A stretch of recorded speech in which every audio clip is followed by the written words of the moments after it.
Magandang araw po sa inyong lahat, mga minamahal naming taga-subaybay ng gintong edad.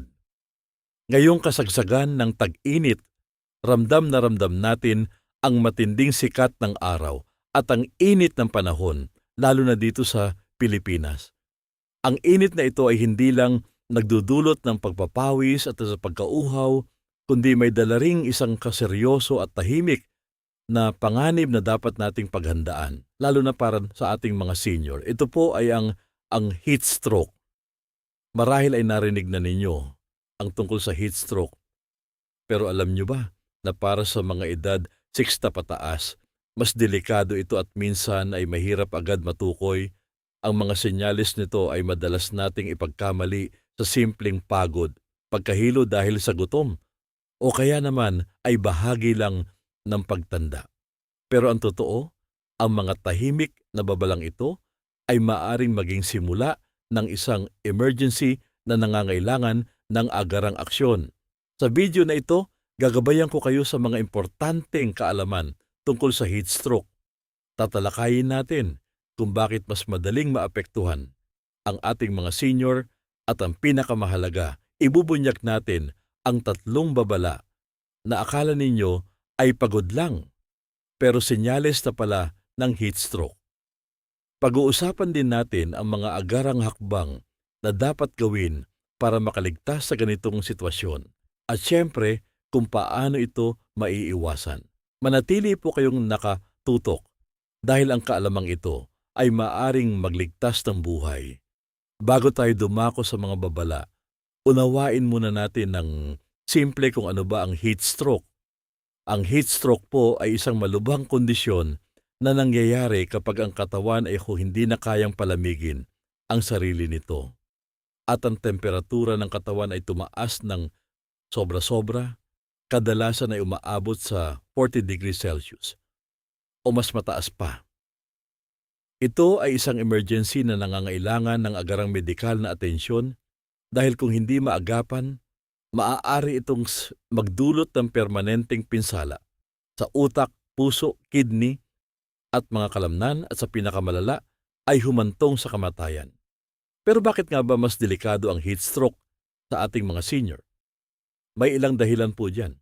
Una, habang tumatanda tayo, humihina ang natural na kakayahan ng ating katawan na mag-regulate ng temperatura. Ang ating mga sweat glands na siyang naglalabas ng pawis para palamigin ang katawan ay hindi na kasing epektibo tulad nung bata pa tayo.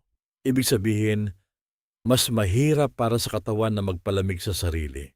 Pangalawa, marami sa ating mga senior ang umiinom ng iba't ibang gamot para sa kanilang mga kondisyon tulad ng alta presyon, sakit sa puso o diabetes. Ang ilang gamot tulad ng diuretics o beta blockers ay maaaring makaapekto sa kakayahan ng katawan na magpawis o mag-regulate ng fluid na nagpapataas ng panganib sa heat stroke. Pangatlo, ang mga senior ay mas madalas na mayroon ng existing medical conditions tulad ng sakit sa puso, kidney disease o diabetes na mas nagpapahirap sa katawan na makayanan ang matinding init. Ang mga kondisyong ito ay nagpapataas din ng tsansa ng dehydration na isa sa pangunahing sanhi ng heat stroke. Bukod pa rito, minsan ay hindi na kasing sensitibo ang ating pakiramdam sa pagkauhaw habang tumatanda, kaya hindi natin napapansin na dehydrated na pala tayo, kaya't napakahalaga na maging mapagbantay. Ngayon, dumako na tayo sa pinakamahalagang bahagi ng ating talakayan, ang tatlong babala ng heat stroke na madalas nating iipagkamali sa simpleng pagod o bahagi lang ng pagtanda. Ang mga senyales na ito ay tahimik, kaya't mahalaga ang pagiging mapagmasid. Ang una ng babala ay ang hindi pangkaraniwang pagkalito o pagkahilo at pagbabago sa pag-iisip o pag-uugali. Ito ay higit pa sa simpleng senior moment o pagiging makakalimutin. Maaaring bigla siyang maging disoriented, hindi makasagot ng maayos sa mga simpleng tanong, maging irritable o magpakita ng kakaibang pag-uugali. Halimbawa, kung ang lolo o lola ninyo ay biglang nahihirapan mag-focus parang nawawala sa sarili o nagsasalita ng mga bagay na walang kaugnayan, huwag itong balewalain. Ay senyales na posibleng apektado na ang utak sa init. Ang pangalawang babala ay ang matinding pananakit ng ulo at pagduduwal. Hindi ito ordinaryong sakit ng ulo na nawawala sa pahinga. Ito ay isang matinding, pulso-pulsong pananakit ng ulo na parang hinahampas at kadalasan ay sinasamahan ng pagduduwal o pagsusuka. Kung ang isang senior ay nagrereklamo ng ganitong uri ng sakit ng ulo, lalo na kung nasa mainit na lugar siya o matagal nang nakabilad sa araw, dapat itong bigyan ng agarang pansin. Ang pagduduwal ay senyales din na apektado na ang sistema ng katawan sa matinding init. At ang pangatlong babala ay ang sobrang pagod na hindi mawala kahit magpahinga. Lahat tayo ay napapagod, lalo na kung may ginawa tayo sa araw. Pero ang pagod na ito ay kakaiba. Ito ay isang matinding panghihina ng katawan, parang walang lakas at hindi nawawala kahit magpahinga sa isang malamig na lugar. Kung ang senyor ay nagrereklamo ng labis na panghihina, hirap bumangon, o parang walang gana sa lahat ng bagay kahit na nakapagpahinga naman, maaaring ito ay senyales na ang kanyang katawan ay nahihirapan ng makayanan ang init. Maaari ring may kasamang muscle cramps o pananakit ng kalamnan, na senyales din ng dehydration at kawalan ng electrolytes. Tandaan, ang mga senyales na ito ay hindi dapat ipagwalang bahala. Kung mapansin ninyo ang alinman sa mga babalang ito sa isang senyor o kahit sa inyong sarili, ang agarang aksyon ay napakahalaga. Ang bawat minuto ay mahalaga para maiwasan ang mas malalang komplikasyon. Kaya't narito ang mga agarang dapat gawin. Simulan natin sa unang hakbang. Unang hakbang, agad na ilipat ang tao sa isang malamig na lugar. Ito ang pinakaunang dapat gawin. Kung nasa labas siya at nakabilad sa araw, dalhin agad siya sa loob ng bahay o sa lilim ng puno. Mas mainam kung sa isang air-conditioned room o sa lugar na may electric fan. Ang layunin ay mailayo siya agad sa pinagmumulan ng init. Kapag nasa malamig na lugar na, luwagan ang kanyang damit. Tanggalin ang anumang sobrang layer ng damit, tulad ng jacket o coat. Kung ang damit ay masikip, tulad ng kwelyo o sinturon, luwagan ang mga ito. Kung maaari, tanggalin ang mga damit na hindi na kailangan para mas madaling makahinga ang balat at makawala ang init sa katawan. Ang pagluwag ng damit ay nakakatulong para mas mabilis na makapagpalamig ang katawan. Pagkatapos, pahigain siya at bahagyang itaas ang kanyang mga paa. Maaari ninyong lagyan ng unan ang ilalim ng kanyang mga paa para mas mataas ito kaysa sa kanyang ulo. Ang posisyong ito ay nakakatulong para mas dumaloy ang dugo pabalik sa utak, na mahalaga kung siya ay nahihilo o nalilito. Siguraduhin na siya ay komportable at ligtas sa posisyong ito. Ang pagiging kalmado at mabilis na aksyon ay makakatulong ng malaki sa sitwasyong ito. Tandaan, ang mabilis na paglipat sa malamig na lugar at pagluwag ng damit ay ang pinakaunang depensa laban sa heat stroke. Matapos mailipat ang senior sa isang malamig na lugar at maluwagan ang kanyang damit, ang susunod na kritikal na hakbang ay ang aktibong pagpapalamig sa kanyang katawan. Hindi sapat na nasa malamig na lugar lang. Kailangan nating tulungan ang kanyang katawan na bumaba ang temperatura ng mabilis ngunit ligtas. Pangalawang hakbang, palamigin ang katawan ng senior. Kumuha ng basang tela o tuwalya na ibinabad sa maligamgam na tubig, hindi masyadong malamig.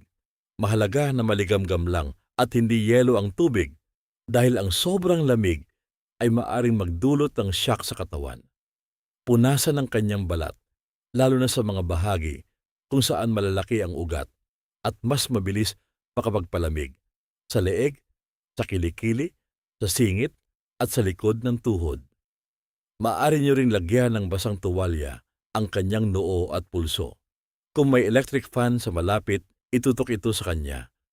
Ang pagpapaypay ay nakakatulong din para mas mabilis na sumingaw ang tubig sa balat at makapagpalamig. Ang layunin ay gayahin ang natural na proseso ng pagpapawis ng katawan. Kung meron kayong cold packs o ice packs, balutin muna ito sa tela bago ilagay sa kilikili at singit. Huwag na huwag direktang ilalagay ang yelo sa balat dahil maaari itong magdulot ng frostbite o mas makasama sa sirkulasyon ng dugo. Patuloy na punasan o paypayan ang senior hanggang sa makita ninyong bumababa ang kanyang temperatura o bumubuti ang kanyang kondisyon. Bantayan ang kanyang reaksyon at kung may pagbabago sa kanyang pag-uugali, ang mabilis at tamang pagpapalamig ng katawan ay susi sa pagpigil sa paglala ng heat stroke. Tandaan, ang pagiging maingat at malumanay sa pagpapalamig ay mahalaga, lalo na sa mga senior na mas sensitibo ang katawan. Matapos ang paglipat sa malamig na lugar at pagpapalamig ng katawan, ang susunod na mahalagang hakbang ay ang pagbibigay ng hydration at ang pinakamahalaga, ang pagtukoy kung kailan kailangan ng tumawag ng profesional na tulong medikal. Pangatlong hakbang, painumin ng tubig kung gising at kayang lumunok. Kung ang senior ay gising at may kakayahang lumunok, unti-unti siyang painumin ng tubig. Hayaan siyang sumipsip ng maliliit na dami ng tubig, hindi biglaan. Ang pag-inom ng maliliit na sipsip ay mas madaling tanggapin ng katawan at mas mabilis na maabsorb. Iwasan ang pagbibigay ng sobrang lamig na inuming may caffeine o alak dahil ang mga ito ay maaring magdulot ng dehydrasyon o iba pang problema. Ang plain water o buko juice ay magandang opsyon dahil nakakatulong ito sa pagpapalit ng nawalang electrolytes. Kung siya ay nagsusuka o nahihirapang lumunok, huwag ipilit ang pag-inom ng tubig dahil maaring maging sanhi ito ng pagkatsok. Ang pinakamahalaga, tumawag agad ng tulong medikal. Ito ang pinakakritikal na bahagi ng first aid. Kung ang senior ay walang malay, hindi bumubuti ang kondisyon sa kabila ng mga ginawa ninyong first aid, o kung lumalala ang kanyang mga sintomas tulad ng matinding pagkalito, pagkawala ng malay o paghinto ng pagpapawis kahit mainit pa rin ang balat, huwag mag-atubili. Tumawag agad sa emergency services. Mahalaga na mabilis na makarating mong sa ospital ang pasyente dahil kailangan niya ng agarang medikal na atensyon, tulad ng intravenous fluids at iba pang pampalamig na pamamaraan na tanging mga doktor lang ang makakapagbigay. Huwag hintayin na lumala pa ang sitwasyon. Ang mabilis na pagtawag ng tulong medikal ay maaaring maging pagkakaiba sa pagitan ng buhay at kamatayan. Siyempre, ang pinakamahusay na paraan para labanan ang heat stroke ay ang pag-iwas dito.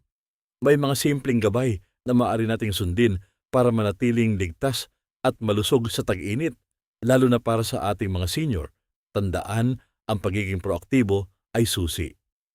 Una, uminom ng maraming tubig sa buong araw. Hindi lang kapag nauuhaw, ang pagkauuhaw ay senyales na dehydrated na ang katawan. Sanayin ang sarili na regular na sumisipsip ng tubig kahit paunti-unti. Bukod sa tubig, maaari ring uminom ng buko juice, sabaw ng gulay o iba pang inuming hindi matamis. Iwasan ang mga inuming may caffeine tulad ng kape at soft drinks at alak dahil ang mga ito ay nakakapagpadami ng ihi at mas nakakapag-dehydrate. Pangalawa, magsuot ng angkop na damit. Pumili ng mga damit na maluwag, magaan at light-colored tulad ng puti o pastel colors. Ang mga dark-colored na damit ay mas sumisipsip ng init. Ang mga cotton at linen na tela ay mas maganda dahil nakakatulong ito sa pagpapawis at paghinga ng balat. Kung lalabas, magsuot ng sombrero o gumamit ng payong para protektahan ang sarili mula sa direktang sikat ng araw. Pangatlo, iwasan ang matinding init. Subukan manatili sa loob ng bahay o sa lilim lalo na sa mga oras na pinakamainit ang araw. Kadalasan ay mula alas 10 ng umaga hanggang alas 4 ng hapon. Kung kailangan lumabas, planuhin ang mga gawain sa umaga o hapon kapag medyo malamig na ang panahon. Kung walang aircon sa bahay, magtungo sa mga lugar na may aircon tulad ng malls o community centers para magpalamig ng ilang oras. Pang-apat, magplano ng gawain. Kung may mga gawain kayong nangangailangan ng pisikal na pagod, gawin ito sa mga oras na malamig ang panahon. Magpahinga ng madalas at uminom ng tubig habang nagtatrabaho. Huwag pilitin ang sarili kung nakakaramdam na ng pagod o init. Makinig sa sinasabi ng inyong katawan. Panlima, bantayan ang gamot. Kung umiinom kayo ng gamot, kausapin ang inyong doktor tungkol sa posibleng epekto nito sa inyong kakayahang makayanan, ang init at kung paano ito makakaapekto sa inyong hydration. Maaaring may mga adjustments na kailangan gawin sa inyong regimen ng gamot sa panahon ng tag-init, ngunit ito ay dapat laging may gabay ng doktor. Sa mga simpleng gabay na ito, mas magiging ligtas tayo sa maiinit na panahon. Ang pag-iingat ay laging mas mainam kaysa sa paggamot. Mga minamahal naming senior, tandaan po natin na ang heat stroke ay isang seryosong kondisyon na hindi dapat balewalain. Ang pagiging mapagmasid sa mga tahimik na babala tulad ng pagkalito, matinding sakit ng ulo, at sobrang pagod na hindi mawala ay makakatulong ng malaki sa maagang pagtukoy at agarang pag-aksyon. Ang inyong kalusugan at kapakanan, ang aming pangunahing layunin dito sa gintong edad. Nais naming magbigay ng praktikal at mapagkakatiwalaang impormasyon na makakatulong sa inyo na mamuhay ng mas malusog, mas masigla at may dignidad sa inyong gintong edad. Huwag po tayong maging kampante sa init ng panahon. Laging mag-ingat, makinig sa inyong katawan at huwag mag-atubiling humingi ng tulong kung kinakailangan. Kung meron kayong mga senior sa inyong pamilya o komunidad, maging mapagbantay po tayo sa kanila. Regular na kumustahin, siguraduhin na meron silang sapat na tubig at nakakapagpahinga sa malamig na lugar. Ang pagtutulungan at pagmamalasakit sa isa't isa ay mahalaga sa panahong ito. Ang pagiging handa at may kaalaman ay ang pinakamahusay nating sandata laban sa anumang hamon ang panahon. Maraming salamat po sa inyong panunood at pakikinig. Sana po ay marami kayong natutunan sa video na ito. Kung mayroon kayong mga katanungan o nais ibahagi, huwag mag-atubiling mag-iwan ng komento sa ibaba. At kung nagustuhan nyo ang video na ito, pakiusap po, i-like at ibahagi ito sa inyong mga kaibigan at kapamilya.